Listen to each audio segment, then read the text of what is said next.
চাকরিটা চলে গেল, গার্লফ্রেন্ডও আমাকে ছেড়ে চলে গেল, আমার কাছে টাকা নাই বলে আমাদের পরিবারকে কি খাবো, বাড়ি গিয়ে আমি কি জবাব দেবো মা বাপকে? যাই বন্ধুর কাছে যাই।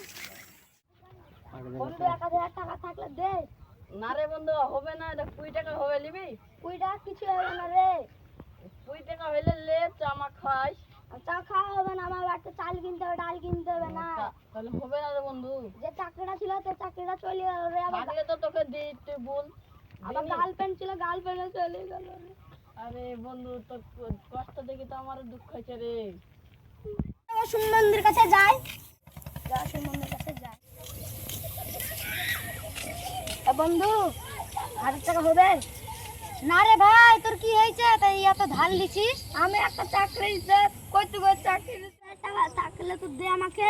কেন রে বন্ধু, আগে তো তোর কাছে আমরা ধার লিছি, তখন খুব ধার কেন লিছি? আমি যেখানে চাকরি করতুক না, আমি ঘুষ লিছি, ওই এখান থেকে তাড় দিয়েছে রে। তো আমি তোকে টাকা তো দিই, তোকে তো আমি টাকা দিতে পারবো না রে ভাই।